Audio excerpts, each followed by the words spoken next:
Salut à tous et bienvenue sur Iggy TV. Ça fait longtemps que je vous en parle, voici enfin la vidéo sur le fluff de Vigilus Insoumis. Donc elle va être en peut-être deux parties parce que ça me paraît quand même assez long, il y a beaucoup de choses à dire dessus, il y a vraiment beaucoup de... Il y a au moins une centaine de pages, je crois qu'il y a à peu près 115 pages rien que pour le fluff. Donc du coup ça fait beaucoup de choses à lire, c'est pour ça que la vidéo aussi arrive aussi tard, c'est parce que immanquablement, autant une fiche de stats en 10 secondes elle est lue, elle est presque analysée, autant le fluff, je suis vraiment obligé de tout lire pour pouvoir vous en faire un résumé. Et le problème aussi c'est comme ça fait longtemps que j'ai commencé à le lire, et évidemment c'est un petit peu moins frais un petit peu au début, donc voilà, je fais de mon mieux, j'espère que ça vous plaira, et puis on y va.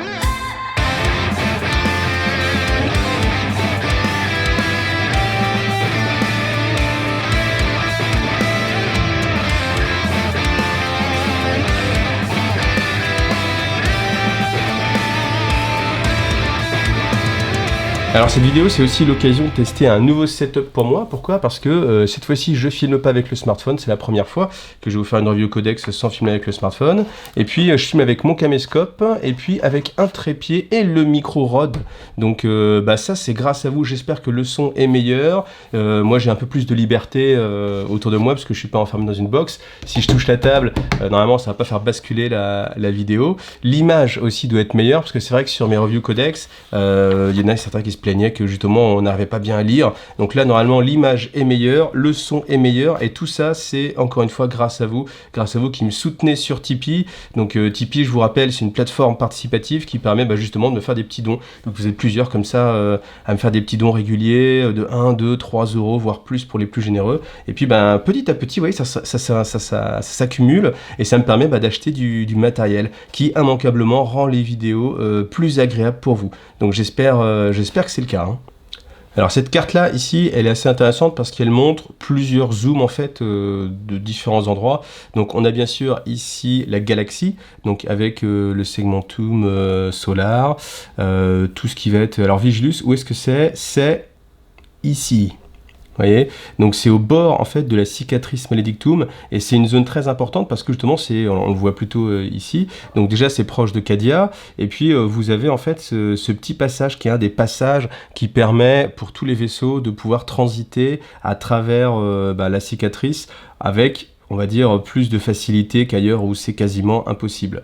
Donc là après on zoome sur le système, donc avec les différentes planètes. Là vous avez une vue de Vigilus, on l'aura bien sûr en plus grand après. Et puis après voilà, tout le petit blabla qui vous permet de prendre conscience un petit peu de ce que c'est. Alors Vigilus c'est une planète qui est assez désertique, l'environnement ça va être très mécanique, beaucoup de cités riches. Pourquoi? Parce que c'est une planète qui est plus ou moins allouée en fait au Mechanicus, avec Stygie qui en a pris possession et qui fore dans son fort intérieur, ça veut rien dire, mais qui fore en fait les entrailles de la planète. Et Stygie s'intéresse beaucoup à ces planètes parce qu'il y a des choses assez intéressantes justement dans son sous-sol, et puis même les ressources tout simplement.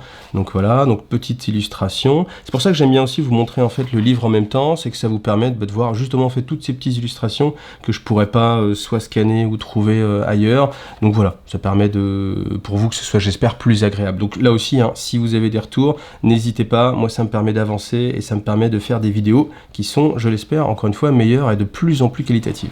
Alors, les eaux de Vigilus, pourquoi? Parce que comme on est sur une planète plus ou moins désertique, c'est vrai que c'est une des ressources les plus importantes parce que c'est ce qui permet d'alimenter en fait la machine impériale. La machine impériale, c'est le citoyen, donc on va dire que c'est un petit peu le carburant de tout ce qui est infrastructure, c'est l'humain. Donc voilà, les eaux c'est très important. Alors on vous apprend que les eaux sont bien sûr de très mauvaise qualité, la plupart du temps ce sont des eaux recyclées, donc tout ce qui est urine ou déchets qui sont retransformés pour être réingurgités et ainsi de suite. Et on verra plus tard que l'eau justement ça fait partie, il y a eu des batailles qui sont vraiment prépondérantes pour le contrôle et la pérennisation de tout ce qui est alimentation justement en eau. Là on vous explique un tout petit peu la nouvelle en fait nomenclature sur la chronologie. Pourquoi? Parce qu'avant on avait M41 etc. Sauf que maintenant en fait comme le temps s'écoule de façon différente suivant les différents endroits de l'Imperium, et bien du coup on peut plus simplement utiliser le M41 classique, donc ce qui correspondrait à 41 938 par exemple. Donc on va utiliser des modules qui se réfèrent en fait à l'ouverture de la cicatrice maledictum. Donc vous voyez, on vous l'explique ici, ça peut être exprimé en 1.1 post ou 1.1 plus pour dire après, enfin des événements qui se situent après l'ouverture justement de la cicatrice. Avec le moins, c'est bien sûr avant. Voilà, donc ça permet d'avoir des éléments qui se réfèrent justement à l'endroit où ils ont été. On refait un petit point sur la grande cicatrice qui est une balafre qui parcourt en fait toute la galaxie. Les citoyens de l'Imperium ont interdiction formelle de la regarder, et ça c'est quelque chose qui est vraiment très important, parce que ça veut dire que vous vivez si vous êtes dans ce monde-là, vous n'avez plus le droit de lever les yeux au ciel, vous n'avez plus le droit de regarder ni les étoiles, ni les nuages, etc. Vous êtes obligé d'être rivé, et on sait que le ciel dans l'humanité c'est quelque chose qui fait rêver. D'ailleurs ça me rappelle une théorie qui disait que si on n'avait pas la Lune, en fait, l'humanité serait peut-être moins tentée de regarder vers le ciel. Voilà, j'avais lu ça dans un roman, ça m'avait marqué, et c'est vrai que c'était quelque chose d'assez intéressant. Si on ne voit pas non plus les étoiles, on ne peut pas se dire qu'il y a quelque chose autre part, en fait. Donc voilà, là c'est ce retour en arrière de ne pas avoir le droit de regarder le ciel qui est quelque chose de vraiment très oppressant, et ça a l'air de rien, mais je pense que psychologiquement, c'est vraiment très, très fort, en fait, comme symbole. Alors traverser le piège, là on vous explique que c'est très compliqué de traverser cette zone-là pour aller vers l'Imperium Nihilus, donc c'est-à-dire toute la zone en fait qui est séparée de Terra et donc bien sûr de la lueur de l'Astronomicon, ce qui est quand même la balise qui permet de voyager à travers les étoiles. Donc sans cette balise, du coup l'Imperium a beaucoup de mal à voyager, et puis toutes les communications qui sont dans cette zone-là, les communications astropathiques aussi sont rendues beaucoup plus difficiles à cause encore une fois de la cicatrice. Les manifestations de démons sont elles par contre beaucoup plus faciles. Donc voilà, donc là c'est pas la fête pour l'Imperium, c'est plutôt l'avènement un petit peu du chaos, mais justement on se rapproche comme ça de la fin des temps, on va dire. Alors là on voit la planète. Alors on la voit que de ce côté-là, parce que c'est vrai que je pense que c'est pour des simplifications justement de représentation, l'essentiel des choses se passe de ce côté de la planète. Donc on va avoir quelque chose qui est assez important, c'est le tourbillon vulien. C'est une sorte de méga cyclone qui reste en permanence là et qui peut cacher des choses. Voilà, on n'a pas encore trop d'informations, mais on sous-entend qu'il se passe des choses à l'intérieur. Donc voilà. Après, Méga Borealis, qui est une sorte de méga continent. Vous voyez, en fait, dans les zones, il n'y a pas d'eau, il n'y a pas de mer de ce côté-là de la planète. Vous voyez, tout est soit industrialisé, soit vraiment une sorte de méga cité-ruche. Donc voilà, on est différentes zones. Mortwald, la ruche Dontoria, la ruche Hyperia, le Storval, la ruche Otek. Voilà, donc c'est vraiment des grandes constructions. Là, on voit un petit peu l'ascenseur orbital qui s'appelle, je sais plus quoi, un truc de l'Omni-Messie. Enfin, voilà. Ensuite, la Speedwag sur le côté. Donc, qu'est-ce que c'est que la Speedwag? C'est quelque chose qui est sorti aussi avec Speedfreak, donc vous devez déjà en avoir entendu parler. C'est bien parce que tout est relié, en fait. Vous avez la boîte de Speedfreak qui sort, qui est reliée justement à ce qui se passe sur Vigilius. Donc, vous avez des belles figurines, et puis le fluff comme ça qui est préservé et mis en avant. Et vous le savez, moi j'aime bien justement quand les sorties, elles sont vraiment en rapport avec le fluff, et chaque chose est un élément qui fait vraiment avancer la trame globale de Warhammer 40 000. Alors, la Speedwag, qu'est-ce que c'est? Tout simplement, alors ça va être réexpliqué, donc je vais aller assez rapidement, où je vous le dis maintenant, comme ça me permettra de passer un peu plus tard. En fait, ce qui s'est passé, c'est qu'il y a eu des vaisseaux orques qui se sont écrasés sur Vigilius, et de ces épaves, en fait, sont sortis les orques qui, au fur et à mesure, ont cannibalisé les épaves pour essayer de construire des véhicules. Alors ils ont bien sûr essayé d'attaquer les cités-ruches, mais les cités-ruches étaient défendues par des champs de force de classe Bastion, donc qui étaient infranchissables pour les orques, tout simplement. Donc vraiment, on peut imaginer le dôme, comme dans la série, si vous avez vu, le dôme vraiment infranchissable. Bon, bien sûr, si on creuse en dessous, voilà, je m'écarte un peu, mais... Donc voilà, ces champs de force, du coup, frustraient un petit peu les orques, et les orques, en fait, pouvaient pas vraiment attaquer les cités-ruches. Donc, de fait, comme ils s'embêtaient, ils ont créé, en fait, ce qu'on appelle la Speedwag. C'est une course qui parcourt, en fait, toutes les étendues sauvages, et chaque orque, en fait, essaie de construire un véhicule qui sera le plus rapide, et qui va essayer... Alors, là, je repense à comment il s'appelle, Gusmek, Wazdaka Gusmek.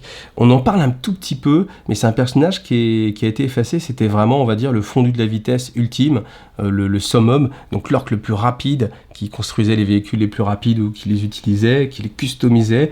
Et on a une petite allusion, et on vous dit en fait que dans l'imaginaire orc, en fait, c'est celui qui est en tête justement de cette speedway, qui est donc une course continue en fait sur la planète de Vigilus. Voilà. Donc ça va vraiment être la première partie de cette campagne de Vigilus, c'est le côté les orques arrivent et on va justement essayer de lutter contre cette invasion orque. Deuxième problème sur Vigilus, c'est l'infestion du culte Genestealer. C'est-à-dire que bien avant l'arrivée des orques, et bien du coup la planète a commencé à être minée par justement un culte Stealer qui est arrivé sur ces planètes. Le culte Genestealer, vous savez comment ça fonctionne, c'est toujours un Genestealer qui arrive à s'infiltrer et qui va corrompre comme ça au fur et à mesure, implanter en fait ses gènes dans des autres et qui vont former après toute une communauté jusqu'à ce qu'ils deviennent le patriarche et puis qui contrôle quasiment toute la planète avant, enfin au moins beaucoup avant que justement les tyrannides arrivent. Alors dans cette partie il n'y a pas encore de tyrannides, ni dans le premier tome de Vigilus, on verra beaucoup plus tard je pense, puis après on peut pas forcément mettre toutes les factions dans le bouquin, parce qu'après ça fait un petit peu fourre-tout. Alors c'est vrai que c'est dommage, parce que quand on joue Tyrannide, on a envie de participer, mais c'est vrai que pour le fluff, c'est compliqué un peu toujours de faire plaisir à tout le monde. Hein. C'est quelque chose qu'on retrouve souvent. Donc voilà. Alors, donc dans cette ruche, la ruche d'Irkden, il y a eu un passage qui est assez sympathique en termes de fluff. Donc ce qui s'est passé, c'est que les orques, en fait, elles faisaient vraiment le tour, en fait, de ces ruches-là et cherchaient, à un moment, à tester tout le temps, en fait, les boucliers pour voir s'il n'y avait pas un passage, si le bouclier n'allait pas tomber. Et les Genestealers, justement, ont utilisé, en fait, cet état de choses pour sacrifier, un petit peu comme dans, justement, ce qui s'était passé sur les Résidorus. En fait, simplement, ils ont regroupé au fur et à mesure du temps tous ceux qui n'étaient pas partisans du culte Stealer dans des unités combattantes, et ces unités combattantes ils les ont envoyées avec un plan. L'idée c'était on abaisse en fait les champs de force, les orques se rendent compte que le champ de force est baissé, on envoie les 83e, 94e et 313e en embuscade au dehors du champ de force pour retarder justement comme ça l'avancée des orques, faire le maximum de carnage, et puis au dernier moment, hop, ils reculent derrière le champ de force, on referme le champ de force, et puis on atomise ce qui reste. Voilà, ça c'était le plan officiel. Ce qui s'est passé, bien évidemment, c'est que une fois que les 83e, 94 et 313e étaient dehors à lutter contre les orques, eh bien le culte Stealer s'est révélé au grand jour dans la ruche, et puis a pris justement possession de toute l'infrastructure militaire, et puis à remonter tout simplement les boucliers. Ce qui fait que, justement, tous ceux qui étaient loyaux se sont retrouvés massacrés dehors par les orques, et puis à l'intérieur, il restait plus grand monde pour défendre, et donc du coup, le culte Stealer a pu prendre possession justement assez facilement de la ruche d'Irken. Donc après, bien sûr, ça n'a pas été la seule ruche à être prise par le culte, et à partir du moment où le culte se révèle, et du coup, il a plus vraiment le choix, hein. Du coup, c'est-à-dire qu'il va aller au bout de son plan, et donc du coup, il va essayer de prendre vraiment par la force le contrôle en fait des différentes ruches. Donc c'est ce qui arrive aussi sur Otek, par exemple. Donc voilà, d'abord on va conquérir en fait les petites ruches isolées jusqu'à après prendre possession vraiment de l'ensemble et puis couper justement les réserves d'eau. Ça c'est le but du culte Stealer, et c'est même d'infecter en fait les réserves d'eau pour que les gènes en fait Stealer puissent se transmettre comme ça au fur et à mesure pour que la population soit plus empathique en fait avec le culte Stealer, c'est-à-dire qu'elle soit plus facilement soumise au credo du Stealer. Donc dans la ruche Hyperia, c'est là où on avait en fait le conseil aquilarien qui dirigeait en fait la planète. Et en fait ce conseil était constitué des dirigeants de chaque ruche majeure, et puis bien évidemment comme à chaque fois, chacun voulait tirer la couverture à soi et puis surtout assurer sa propre sécurité au détriment bien sûr des autres ruches, ce qui a fait le bonheur du Cult of Speed, des orques, parce que bien sûr il n'y avait pas de synergie, pas de concertation, et puis bien sûr du aussi Cult Stealer, parce que c'est pareil, hein, plus il y a de dissensions, plus justement ceux qui sont groupés deviennent forts, parce qu'au moins ils ont un plan commun, une ligne directrice, et puis c'est ce qui a justement précipité un peu le déclin du conseil aquilarien. Là on voit justement les différentes ruches avec les les mouvements, donc les flux en fait de matières premières. Et puis bien sûr, si chacun ferme les vannes, et voilà, comme ils sont tous interdépendants malgré tout, ça peut que faciliter la vie à ceux qui essaient justement de prendre possession des cités ruches. Alors, on va arriver, désastre intérieur. Donc là, c'est justement le culte Stealer qui, au grand jour, essaie de prendre possession des différentes ruches. Donc guerre ouverte, avec bien sûr le culte Mechanicus. Et puis, il y a beaucoup de cultes, entre le culte Speed, culte Stealer, culte Mechanicus. Donc ces différents cultes s'affrontent, bien évidemment. Et puis, ce qui se passe aussi, c'est que ce qui a poussé plus ou moins le culte Stealer à sortir, c'est qu'ils ont vu que les orques arrivaient. Et en fait, ils se sont dit, ça fait pas des années qu'on est en train de prendre possession gentiment, insigneusement de l'ensemble de la structure de la ruche pour que tout soit détruit par les orques. Donc du coup, comme l'Imperium n'a pas l'air très fortiche à défendre ces cités ruches, et bien nous, on va prendre les choses en main et essayer justement de lutter contre les orques. Donc ce qui fait un petit triangle, un petit triangle amoureux où chacun va tirer sur les autres, évidemment. Alors la population, elle, bien sûr, elle cherche à fuir les combats et c'est formidable pour le culte Stealer parce que, bien évidemment, dès qu'il y a des mouvements de population, c'est facile de mettre 2-3 petits agents dormants et puis comme ça, ils vont se faufiler à travers les défenses et puis de fil en aiguille, comme ça, on va infester d'autres cités ruches. Donc c'est ce qui se passe comme ça au fur et à mesure. Alors après, je vais pas bien sûr tout détailler.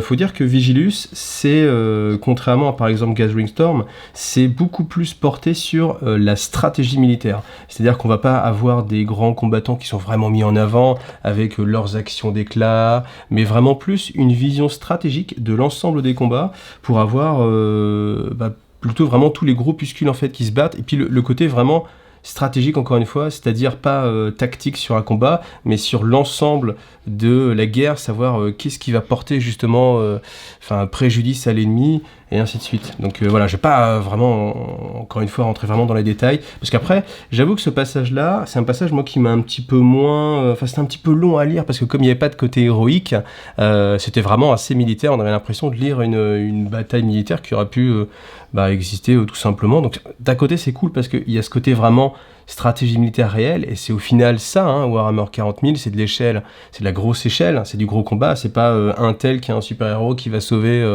3 pelés dans une ruelle, mais au final, c'est vrai que pour le côté un petit peu cinématographique, c'est quand même plus agréable à lire quand on a un héros sur qui se focaliser, parce que là, c'est vrai qu'il y a plein de personnages qui sont des dirigeants, on vous dit machin à diriger, telle famille faisait telle chose, et au final, on se noie un petit peu dans les personnages, parce qu'on n'a pas le temps vraiment de s'attacher à un personnage. Voilà, ça c'est un petit peu mon petit regret sur Vigilus par rapport à d'autres publications, comme par exemple justement Gathering Storm, où là vraiment, pour moi c'était vraiment le summum. Cette page, elle va détailler l'attaque en fait des orques sur Megaborealis, parce que en fait, les champs de force, Bastion, au bout d'un moment, en fait, ils cèdent. Pourquoi ? Parce qu'il y a des combats internes, et ces combats internes peuvent justement mettre à mal toute la machinerie, et puis, bien sûr, il y a des champs de force qui vont céder. Et le culte, il n'y a pas que le culte of speed, parce qu'il y a plein de cultes, on verra plus tard sur la fin, il y a vraiment plein de cultes orques, évidemment, eux, ils vont se donner à cœur joie, une bonne baston à l'intérieur des cités. Donc voilà, la chute alors je sais que c'est la chute, je me rappelle plus vraiment. Non, c'est pas encore la chute, mais on en est pas loin. Du coup, Megaborealis souffre, est mis à mal. Donc voilà, ouais, ça c'est vraiment ce que je vous dis. C'est chaque page va détailler des combats, mais de façon vraiment très, vous voyez, vu de très haut comme ça, très détaché du combat lui-même. Donc vraiment les mouvements, etc. Donc du coup, l'inconvénient, c'est que c'est un peu difficile à mémoriser. En plus, moi, je suis pas très historien dans l'âme. Donc c'est vrai que les mouvements de troupes comme ça avec des noms de vie, j'ai du mal à mémoriser ce genre de choses. Donc là, c'est un petit peu plus difficile pour moi de le retranscrire. Alors après, on va vous remettre en fait des couches de choses. Là, par exemple, l'infection Gellerpox, c'est quoi ? C'est ce que vous avez pu voir dans Kill Team Rogue Trader. Donc à savoir, dans le warp, le champ de protection des vaisseaux peut être un petit peu défaillant, et puis il y a un virus, une sorte de peste, Pox c'est peste, qui vient faire fusionner et le côté mécanique et le côté biologique pour créer des abominations mécaniques-biologiques, voilà, liées l'humain et la machine et le démon, voilà, pour en faire des abominations. Et c'est justement cette infection-là qui se répand aussi sur Dontoria, voilà, Dontoria qui est aussi une des cités ruches. Donc là, on n'est pas encore sur une grosse attaque du chaos, mais juste une petite force de la Death Guard qui vient infecter les habitants de Dontoria. Parce que c'était une cité, ça ressemblait en fait à un bidonville, en fait, plus ou moins. On a un peu cette image-là. Donc ce qui fait que c'était plus facile d'infester la population, parce que les ruelles étaient plus petites. Dès que quelqu'un toussait, et ben voilà, il contaminait un petit peu tout le monde.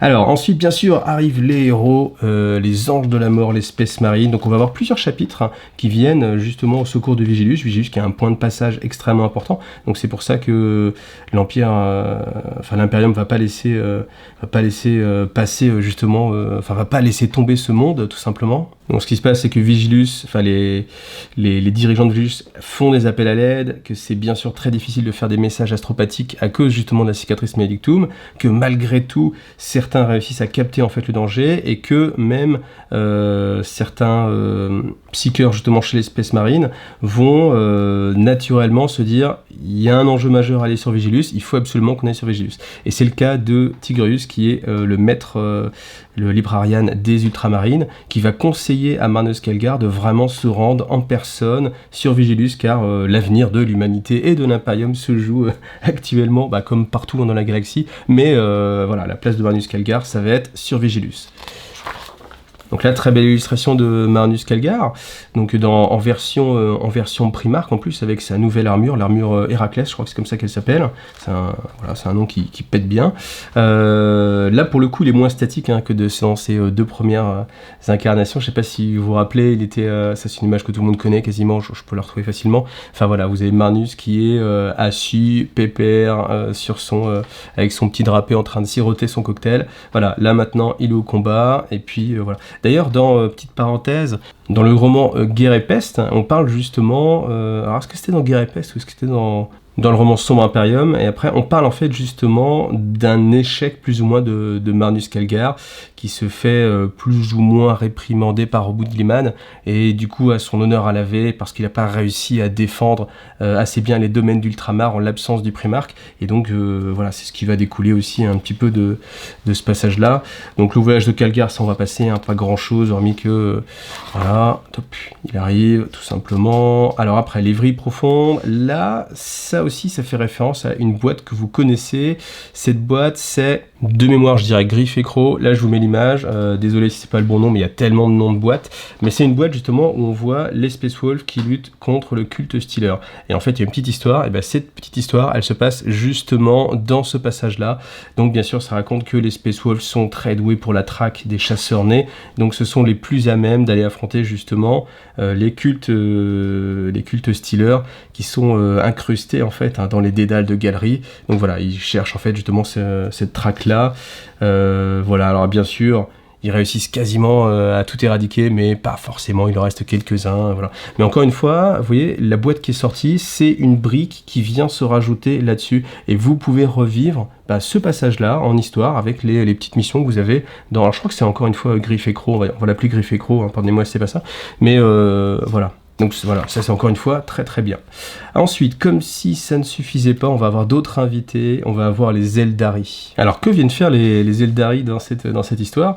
C'est tout simplement que le conseil des pressions du vaisseau monde Seman avait déterminé que sur en fait Vigilus, il y avait un culte de Slanesh, de Tzeentch, et que si on laissait en fait ce culte se répandre, il finirait par détruire le conseil de guerre et transformer en fait toute la zone en zone du chaos. Et bien sûr, l'ennemi principal du chaos, c'est non seulement l'Imperium, mais aussi les Eldari. Donc les Eldari ont dépêché une petite force pour essayer justement de changer ce destin-là, et donc il suffisait simplement d'assassiner un des dirigeants. Donc ce qu'ils ont réussi à faire, malheureusement, aux yeux de l'Imperium, c'était simplement en fait, comme en fait le dirigeant corrompu n'était pas déclaré en fait. Donc pour l'Imperium, c'était simplement les Eldari qui venaient saccager et tuer un de leurs membres. Donc ils ont envoyé les forces des Tempestus pour essayer de régler ça.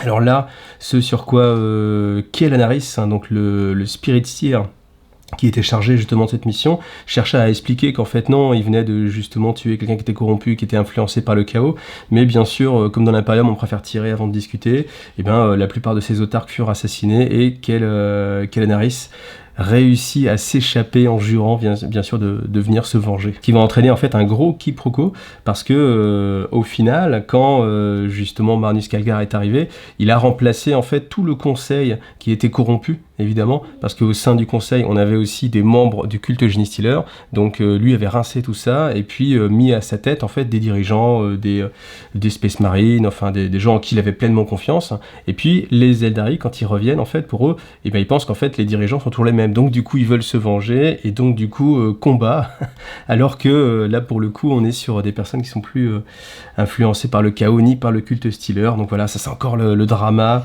il y a toujours des dramas comme ça avec les Eldari, je crois que c'est typique en fait de leur race, c'est toujours comme ça, ils sont sur le point de faire quelque chose d'immense et puis non bah voilà, au dernier moment l'Imperium croyant bien faire met une petite ça me fait penser en fait à un passage que j'avais vraiment adoré où on avait Eldrad Untran en fait qui cherchait à réveiller justement Enid, le dieu de la mort. Alors il a en partie réussi, hein, vous le savez, parce que du coup il y a son avatar qui existe, etc.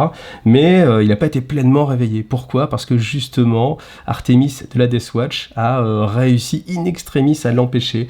Et voilà, alors que si s'ils avaient pu discuter un petit peu, ils se seraient aperçus en effet que oui, c'était une très très bonne chose que justement Enid soit réveillée à son plein potentiel pour lutter contre le chaos, évidemment l'ennemi commun.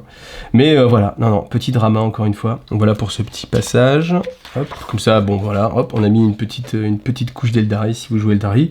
Donc ensuite, là, on voit vraiment l'influence de la Gellerpox. Donc on a une machine, du démon, de l'humain, le tout fusionné pour le plaisir du chaos. Alors ce petit passage, il est assez amusant parce que il nous parle de Delaric Dulangui, qui est une rogue trader qui justement cherche en fait dans ce passage à détruire en fait un cargo qui transporte évidemment vers Terra, vers la Sainte Terra, des infectés par la Gellerpox. Et le but, c'est bien sûr de réussir à arrêter le vaisseau suffisamment vite avant qu'il atteigne le point de Mandeville, c'est-à-dire le point de transfert, le point à partir duquel en fait les vaisseaux peuvent faire un saut warp. Donc ça, vous connaissez, hein, c'est une histoire qu'on a déjà vue ailleurs.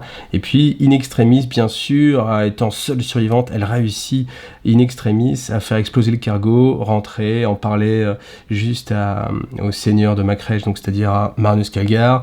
Et puis voilà, ils se félicitent, mais ils apprennent plus tard qu'en fait il y avait aussi 2 autres cargos qui étaient partis en même temps et que au final eux sont partis. Donc du coup, la Gellerpox peut se répandre vers le système solaire et Sainte Terra. Voilà, donc bon, ça va de plus en plus mal hein, pour l'Imperium à chaque moment, mais bon voilà, on approche hein, peut-être hein, d'un dénouement. Alors je sais pas si on nous fera un dénouement, là, je vais partir en cacahuète, mais je sais pas si ils vont nous faire un comme sur Age of Sigmar et Warhammer, c'est-à-dire une vraie fin des temps, mais enfin, là, il y a de plus en plus d'éléments qui font que ça va mal. Alors, ça va déjà très mal. Hein. Moi, j'ai commencé à jouer il y a 20 ans. Il y a 20 ans, c'était déjà au bord du gouffre. Là, à chaque fois, ils en rajoutent. Je pense qu'il y a un moment donné où ça va céder. Alors, sur le Mortwald, c'est une zone, en fait, où il y avait des bastions, où il y a des lignes de défense. Et bien sûr, l'Imperium luttait ardemment pour préserver, en fait, ces lignes de défense. Ils étaient sur le point de céder. Et heureusement, les transporteurs impériaux arrivent et amènent avec eux les Imperial Fist, les maîtres de la polyurcétique, je crois qu'on dit. C'est comme ça qu'on dit. Donc c'est-à-dire la défense acharnée en fait dans les bunkers, les bastions et lignes de défense. Et puis bien sûr un petit contingent de chevaliers, parce que maintenant on trouve des chevaliers impériaux un petit peu partout. Donc là c'est la maison Terrine qui a envoyé les siens pour justement encore une fois protéger Vigilus. Et c'est ce qui permet bien sûr de renverser la balance et de faire en sorte que Mortwald reste une zone sous contrôle de l'Imperium, malgré qu'elle soit assaillie de l'extérieur par les orques et de l'intérieur bien sûr par le culte Stealer, hein, toujours. Alors ce petit passage, ça vous raconte qu'il y avait une petite force de légion titanesque qui était là sur la défense, et puis au fur et à mesure, les orques envoyaient des machines de plus en plus grandes, c'est-à-dire au début, on va dire des boîtes qui tuent, après des drados de la mort, après des gorkanautes, et puis après des stampas, pour finir par envoyer des garkans. Et fur et à mesure, en fait, autant au début, l'Imperium arrivait facilement à dominer par sa puissance de feu, autant au fur et à mesure, ils se rendaient compte que ça allait être de plus en plus compliqué. Et alors que, justement, on avait les Knights qui voulaient vraiment aller attaquer, porter le combat chez l'ennemi, pareil pour les Warhounds, hein, là on sent tout le côté sang chaud, et bien en fait ils étaient tous réfrénés et ils devaient, de par le serment d'allégeance, rester fidèles et défendre quoi qu'il arrive la ruche, et donc c'est pour ça qu'il ne faut pas porter le combat chez l'ennemi. Et puis à un moment donné, voyant que ça n'en finirait jamais, il y a un des sergents, un capitaine impérial fils, qui donne l'autorisation en disant lâchez les chiens. Donc voilà, il envoie quelques Warhounds et quelques Knights pour justement aller porter le combat chez l'ennemi. Ça s'appelle la bataille de la flaque de Tankar. Donc pour résumer, on a les Imperial Knights qui chargent et qui prennent par surprise les orques et qui coupent tout en deux et qui réussissent à vraiment amocher en fait les centres de construction et revenir tout guilleret, voilà, quasiment. Après il y a un autre passage justement où il y a une charge, et on verra que ça se passera un petit peu moins bien, ça y est, petit spoil, mais en fait c'est ça, à chaque fois il y a toujours un équilibre, la balance peut pas vraiment pencher fortement d'un côté ou de l'autre, ou alors elle va être tout de suite contrebalancée. Alors là, pour résumer un petit peu ce qui se passe, tout simplement, le culte Stealer se bat contre les Skitarii. Les Skitarii, bien organisés, réussissent à défendre en fait les différents niveaux de la ruche, et puis au final, comme les ruches sont immenses et qu'il y a beaucoup de souterrains et qu'au bout d'un moment on peut pas descendre trop bas sans risquer trop, les Skitarii restaient à une certaine hauteur en fait, tout simplement. Les Stealers ont décidé de passer dans des conduites d'eau et de grimper pendant toute une journée à l'intérieur des conduites d'eau. Donc bon, là imaginez la pression sur une colonne d'eau. Bon, ils arrivent quand même à le faire. Puis ils sont même pas, enfin bon, peu importe, mais enfin ouais, on va pas parler de logique. Attention, hein, que personne ne parle de logique, on est sur du Warhammer 40 000, sur du petit fluff. Mais voilà, donc du coup, ils remontent en fait les conduites et prennent les Skitarii à revers, et puis voilà, cric-crac, en 2-3 jours, on n'en parle plus. Ouais. Bon, je trouvais ça assez rigolo, donc c'est pour ça que j'en parlais un petit peu. Alors, les cités-casses. Les cités-casses, en fait, c'est tout simplement les différents endroits où les vaisseaux, d'ailleurs, on le voit là un petit peu le design, les vaisseaux orques se sont écrasés, et puis ce qui a créé, en fait, des grandes zones, voilà, les cités-casses, simplement, où les orques construisent leurs véhicules et leurs zones d'opération. Alors, ces cités-casses, elles ont été assaillies par deux forces, à la fois la Raven Guard, et puis à la fois les White Scars. Donc ça va être détaillé aussi un petit peu plus loin. En fait, là, on a vraiment une vision un peu plus globale, et puis après, dans la partie qui s'appelle les forces de l'Imperium, etc., on détaille un petit peu plus leur implication. Voilà. Bon, comme à leur habitude, les Dark Angels ont bien aidé au début, puis tout d'un coup, sans savoir pourquoi, ils ont disparu, laissant leurs alliés, les White Scars, gérer seuls la situation. Et bien sûr, alors que les orques allaient être zigouillés, tout simplement, ils sont partis au moment tragique, et puis voilà, tac, du coup, les White Scars n'étaient plus assez nombreux, et du coup, on retourne la marmite, tac, c'est les White Scars qui sont obligés de s'en aller. Voilà. Donc, encore une fois, petite rancœur des White Scars envers les loyalistes d'Archangel. Donc le destin de Vigilus restait incertain au fil des jours. Pour chaque zone reconquise, une autre était perdue. Les citoyens priaient afin qu'un miracle survienne et fasse pencher la balance en faveur de l'Imperium. Mais c'est tout le contraire qui allait se produire. Voilà, ça c'est exactement ce qu'on vous résume là.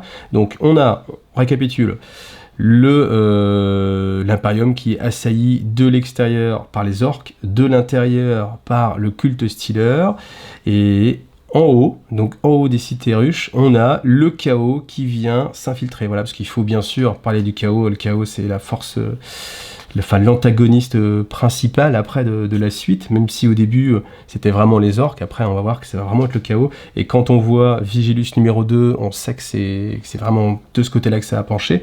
Donc, ce qui s'est passé, c'est que comme l'Imperium était occupé à gérer et les deux forces en bas, ils sont pas trop occupés de regarder ce qui se passait au-dessus des nuages. Et au-dessus des nuages, tout simplement, on a eu des Eldrake qui ont commencé à dégarnir un petit peu les positions aériennes, et puis voilà, les chaos, les forces du chaos qui sont arrivées et ont pris possession des hauteurs des cités ruches. Et c'est là qu'on a l'arrivée de World Claimer. Vous savez, le personnage là, non, c'est pas un Warp Talon, mais c'est un un méga rapace là avec sa lance, etc. Enfin, je vous mets une image comme ça, c'est plus simple. Voilà, vous le voyez. Arkin, Worldclaimer, le héros de l'Apocalypse, donc qui vient lui aussi mettre son petit grain de sel, tout simplement. Bah voilà, en fait, c'est aussi simple, on l'a ici. Voilà, tac. Bon, je vous mettrai quand même l'image parce que je dis que je le ferai. Voilà. C'est ça qui est amusant quand on fait une vidéo, c'est qu'il faut penser un petit peu dans le futur, dans le passé, comme si on voyage dans le temps. Mais voilà, là vous avez la figurine. Alors l'arrivée du chaos, bien évidemment, Sam et le Bronx, eux ils sont là pour prendre la planète, hein, simplement sans aucune finesse. Là dans ce côté-là, un petit passage qui est assez amusant, c'est celui-ci, où on vous raconte que les seigneurs de Mortwall justement étaient paniqués, donc ils se sont réfugiés dans les spires, ils ont essayé d'accaparer en fait toutes les ressources en fait de la planète, tout ce qu'ils pouvaient pour survivre en fait le plus longtemps. Ils ont tiré vraiment la corde sur la population à tel point que la population a failli par se rebeller sans qu'il y ait aucune influence du chaos. Et bah voilà, c'est ça encore une fois le drama, c'est que quoi qu'il arrive, dans les pires moments, ressort la pire nature en fait de l'humanité, et souvent des dirigeants de l'Imperium qui pensent surtout à eux bien évidemment plutôt qu'à leurs devoirs. Mais le pire reste à venir.